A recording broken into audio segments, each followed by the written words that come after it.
বাঁশখালীর চাম্বল ইউনিয়নের পশ্চিম চাম্বল বাংলা বাজার সংলগ্ন শাহ আমানত দাখিল মাদ্রাসা প্রতিষ্ঠিত 1992 সাল 32 বছর ফারেগি এই মাদ্রাসার, কিন্তু এই মাদ্রাসা নাজি সেরকম হন উন্নয়নের ছেওয়া ন লাগে। এই মাদ্রাসার ভবন নির্মাণ আছে চরম ঝুঁকিপূর্ণ অবস্থার নাজি।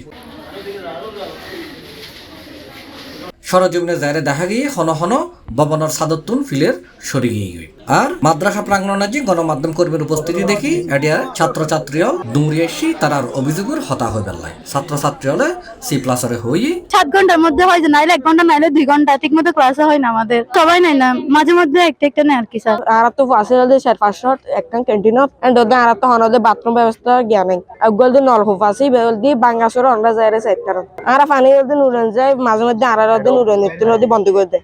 আর ক্লাস 7 এর পরীক্ষা দি অষ্টম শ্রেণীর মধ্যে রেজাল্ট সারা তুলে দি আর দুইবার এনে রেজাল্ট দিব হইরা তার আর রেজাল্ট না দে আইনের পর হদে তো আর রেজাল্ট আছে নয় অন্যদিন এন হয় তিনবার এনে তিনবার মধ্যে হদে তো আর রেজাল্ট রুল শিক্ষা আবার ভর্তি করতে পারবে এন হয় আর তো ভর্তি হয়ে যায় 500 টাকা আবার ভর্তি হই আর মার্কার লেখে দেন মার্কার আর নিযুক্তি দেখি না মাদ্রাসার পক্ষ থেকে মার্কার কোনো না দেয় আর ক্লাস নয়। এই মাদ্রাসার শুধু ভবনের বেহাল দশা ইয়েন নয়, মাদ্রাসার পাঠদান এবং শিক্ষকলর ক্লাস গড়নিলেরও আছেও শিক্ষার্থী হলর নানান অভিযোগ। এসব বিষয়ে শিক্ষার্থী হলে হই এরা দেবন ফন্না পড়ি ক্লাস 9 তো এরা ইংলিশ রিডিং নফারনার হারন নাম কি উজুর হলে নফারাই আরবি নফারনার হারন নাম কি উজুর হলে নফারাই তারপর আর এত বছর সারা বছর কষ্ট করে পড়ালেখা করি অ্যাবসেন্ট থাকা তো ফহদ নাই রাস্তার পরীক্ষাও ন দিব দিয়ে তারা উড়ি দেবে গই প্রতি সাবজেক্ট অনুযায়ী উড়ি যাবে গই রেজাল্ট ভালো। আমাদের এখানে পরীক্ষা তো চলতেছে কিন্তু আমাদের পরীক্ষা ভালো হচ্ছে না কারণ সারা বছর আমাদের ঠিকভাবে ক্লাস করা নাই প্রতিদিন 1 ঘন্টা 2 ঘন্টা হয়েছে বেশি ঘন্টা কোনোদিন হয় নাই প্রায় হুজুররা আসে না এখানে প্রায়। শাহ আমানত মাদ্রাসার যে একখান 3 শাটার ছাউনি শ্রেণীকক্ষ এবং 2 ভবন আছে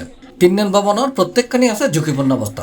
ছাত্রছাত্রী হলে হই এটা যে কোনো সময় নাকি তারা বড় কোনো দুর্ঘটনার শিকার হতে পারে। মাদ্রাসা নাজি উগ্র নলকূপ তাইলি ইবো পরিত্যক্ত মাইফাল্লাহ যে কমন রুম আছে ইবে সবসময় তালাবদ্ধ থাকে যে হারণে মাইফলে তারা এটা যাইতে না পারে। পুরো মাদ্রাসা মিলে একখান মাত্র টয়লেট এর অবস্থা খুবই জঘন্য। আমরা ভাই আমাদের ক্লাসরুম লাগে আলাদা কমন রুম লাগে কিন্তু এখানে কমন রুম নেই, কোনো নিয়ম শৃঙ্খলা নাই, ক্লাস টিচার ক্লাস করে না, এসে ক্যাপ্টেনকে খাতা দিয়ে চলে যায় বলে নাম ডেকে খাতাটা অফিসে জমা দিয়ে ফেলিও। ঠিক মতো নামাজ পড়ার ব্যবস্থাও নেই, এটা মাদ্রাসা তাও ঠিক মতো নামাজ পড়ার ব্যবস্থাও নেই। আমি 4 বছর ধরে পড়ি। জানা গিয়ে সরকারিভাবে এসব কিছুর বরাদ্দ থাকিলেও মাদ্রাসার সুপারিনটেন্ডেন্টের হারণে ইনোর এটা কোনো বন্দোবস্ত নয়। আর গণমাধ্যম কর্মীর উপস্থিতি দেখিয়ে মাদ্রাসার সহকারী মৌলভী মোহাম্মদ ইদ্রিস পরীক্ষা চলাকালীন সময় ন্যায্যে পরীক্ষার মাঝখানে হরে যায়। এই বিষয়ে তারা পরে ফোন করিয়ে নেবো ফানাও যায়।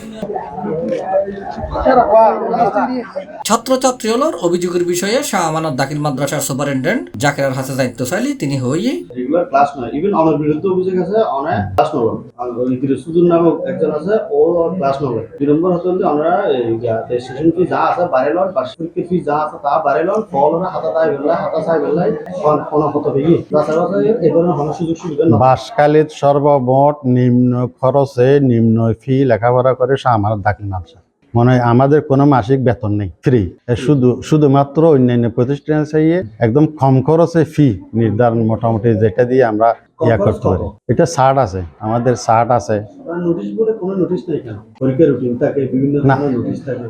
আছে যে বাইরে নোটিশ লাগানো ছিল, যারা এইভাবে করতেছে এরা সিঁড়ি ফেলছে। 5 তারিখের পর থেকে আমার উপর 3-4 বার হামলা হয়েছে এবং আমি জেলা শিক্ষা অফিসার মহোদয়কে বলেছি এবং উনি আমাকে সুনির্দিষ্ট তথ্য দিয়ে যে আমাদের অভিভাবক ইউনূস স্যারকে বলার জন্য ইউনূস স্যারের কাছে গেছি। বিভিন্ন জায়গায় আমি অভিযোগ করেছি প্রতিষ্ঠানে হামলা হয়েছে আমার উপরে, এই প্রতিষ্ঠান চলাকালীন অবস্থায়। স্থানীয় মানুষজন এবং এদের অধ্যয়নরত শিক্ষার্থী হলের অভিভাবক হলে জানাই মাদ্রাসা কর্তৃপক্ষ চাইলে এসব সমস্যার সমাধান করা যাইত, কিন্তু মাদ্রাসা কর্তৃপক্ষের অসদিচ্ছার কারণে ইন সমাধান করা ন যায়। তারা কর্তৃপক্ষের হাতে আহ্বান জানাই এসব সমস্যার সমাধান করিয়ে মাদ্রাসানোর একখান আদর্শ শিক্ষা প্রতিষ্ঠান হিসেবে গড়ে তুলিবার লাই।